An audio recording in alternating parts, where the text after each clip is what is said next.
Okay, so lastly, our last thing of the night, we're going to talk a bit about The Hobbit. This is our second installment of Fireside Rex that we've done. The first one was last month, and we talked about the Matched Trilogy by Ali Kandi. And like we mentioned, then we're gonna try to do one of these a month. So this is our second one, our one for December. So The Hobbit, the first film they're turning the book into a trilogy, which is crazy, but we're not going to talk about that tonight. But the first movie comes out this Friday. Very exciting. The book, obviously, was written by j.r.r. Tolkien. This is the same guy who wrote the Lord of the Rings trilogy. I'm just saying this stuff in case someone's listening who has never heard of The Hobbit. And The Hobbit is like a prequel of sorts to the Lord of the Rings trilogy. And it's taught in schools a lot. I first read it when I was in 10th grade in a world literature class. And I think a lot of people read it when they're young. Because it is kind of like considered a children's book, although it seems very adult to me. But so, Adam, I'm going to let you take the reins and kind of lead our Hobbit chat. Okay, well, we don't have much time here, so we're going to have to make this a lot faster than Frodo's journey to Mount Doom. So let me just say this. For those of you everybody should be familiar with The Hobbit. If you're not, especially for the young people out there, you really should, if you haven't had the chance, see the Peter Jackson trilogy of Lord of the Rings, which they came out in the years 2001, 2002, and 2003, each in December. So if you haven't had a chance to see those, you may have noticed there's been some Hobbit advertisements out there. There's also been some Hobbit billboards and posters all around town. You might have seen them. Go see them before you go see The Hobbit, if you haven't yet. And they're really fantastic movies. And the best thing that I can say about them, in addition to the book series, because I'm promoting both here, but really the movie in particular, because Peter Jackson is coming back with the Hobbit film this week, is that these are very, very special movies in this genre. In fact, The Hunger Games, I think, can directly correlate a lot of its success and opportunity to Peter Jackson and Lord of the Rings. Because even though they're not necessarily the same sort of fantasy, Hunger Games is a bit more dystopian YA, and Lord of the Rings is more of a classic high fantasy type of story, it's worth noting that because of the financial success of Lord of the Rings and also the critical acclaim, keep in mind Return of the King, the third film, won the Oscar for Best Picture, which was absolutely unprecedented for a movie of that genre to even be considered on that level, and then to win was extraordinary. And it just sort of opened the floodgates for more creative, imaginative series being turned into successful movies. So I think even if you think The Hunger Games doesn't directly relate to Lord of the Rings, we owe a big, big, big thank you for Lord of the Rings for paving the way for so many more movies to be greenlit and ultimately seeing the light of day. And putting all that aside, they might be my favorite movies of all time. That's how much I love them. So I really think that everybody out there should see them. And Savanna, before you offer your opinion, I want to refer to my friend Courtney over here in Los Angeles, because I know she's obsessed with the series. And Courtney, I want to give you the opportunity to echo what I just said, because I believe you will, and explain why Lord of the Rings is so wonderful. I consider the Lord of the Rings movies to be, I've watched them many, many times, and I've definitely come to a decision that they are the best movies ever made.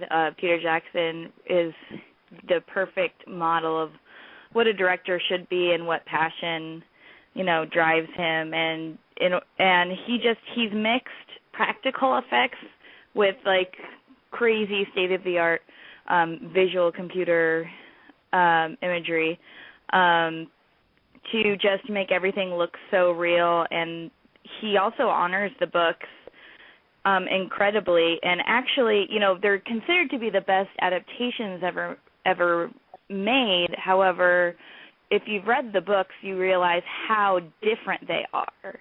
Like it really does stray from the book several times.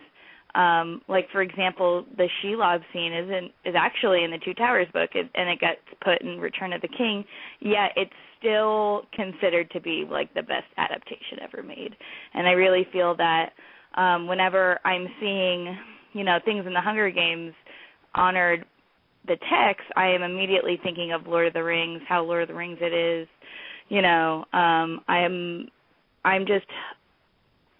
I am just kind of flabbergasted at just kind of how perfect they are. I've never seen anything like it. It's the reason why, people play things like Dungeons and Dragons, and just the imagination, and correlating that with the Hunger Games. Really, the similarities of war and how people react to war, whether you're in a fantastical world or you're in a terrible, more realistic world. And I hope that the filmmakers are kind of taking cues from Peter Jackson, because I think really those are how movies should be made, mixing technology and, classic, old school filmmaking techniques. So I would really encourage those who haven't read The Lord of the Rings to read those. I actually read those first before The Hobbit. It was because I was a fan of the books. I'm not a great at reading comprehension, so I waited until I was a full-blown adult to read them, and I read them, and they were way better than I thought that they were going to be. I actually consider them to be the best books ever written, and just over The Hunger Games, in my opinion. That's just me. And I would really encourage you guys to read them and take your time with them. I know it's very dense, but it gets there, and it's so thrilling. And then after that, I read The Hobbit, and it was actually, you get used to Tolkien's writing, and I'm terrible with Shakespeare, but with Tolkien, I was just able to really, his words are just so beautiful. And then when you go to The Hobbit, it's like you already have the world in your head, and then it's a little bit easier to read. And that's my spiel. That spiel was lovely, Courtney. I just want to point that out. And let's go to, actually, if that door from Moria is still there, Shylah Dante. I know she's a big lover of the series as well, and of Tolkien.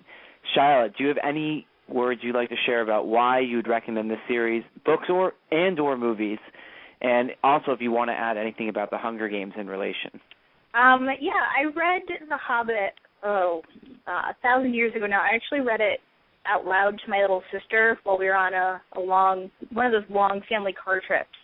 And I remember a lot of it, but definitely not 3 movies worth. And I know that Peter Jackson draws a lot on the other mythology. j.r.r. Tolkien is, revered in fantasy for a great number of reasons. His linguistics are incredible. He created, languages, entire languages and cultures and histories for this world. But The Hobbit is really a special book because it's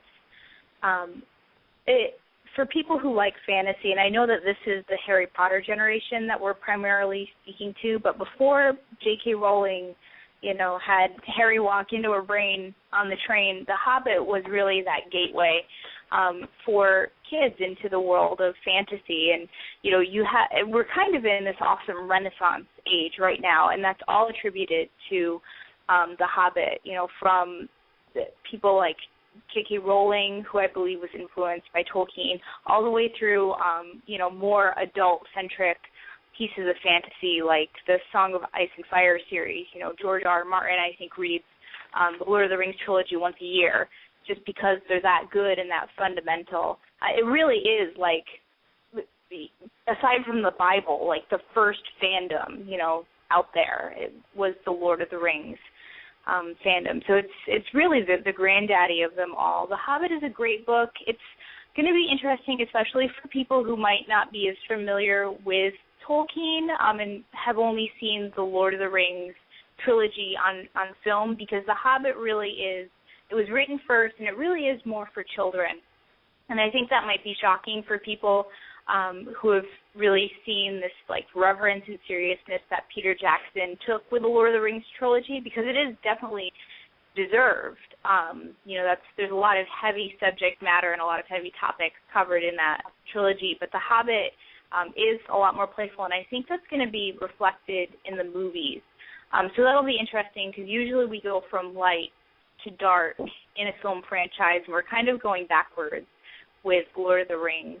For fans of the Hunger Games, it's one of those roots books, and, while, like you said, Adam, Hunger Games is really more of a dystopian sci-fi book. It's all born from the same beast. If you love sci-fi, usually you love fantasy, and this is really that great grandfather of all of those books. The Hobbit is a great starter book. It's pretty much Tolkien light, or as light as he can get.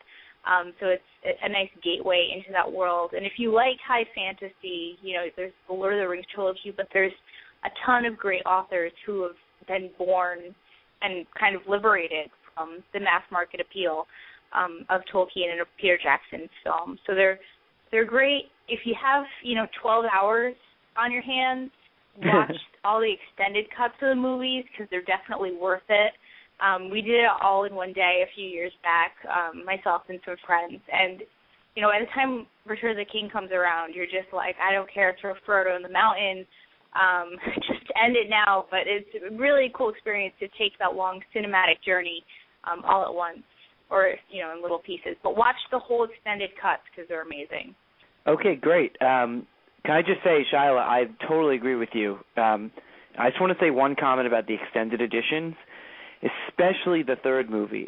If you want to, breeze through the first two, it's preferred not, but it's understandable. But Return of the King, you really need to see the extended editions, because there are significant plot points that are actually taken out, whereas the first in Fellowship and Two Towers, it's a lot of great embellishment. But Return of the King, you get really more film. There's a couple scenes that some of my favorite in the entire series that come down to those extra scenes. So, Savanna, do you want to say anything before we kind of open the floor to everyone else who might want to throw in a comment about this? I don't know. I just love The Hobbit. It was definitely my gateway into the fantasy genre. I actually grew up as a kid watching the 1977 animated film version of The Hobbit. If you haven't seen it, it's so amazing.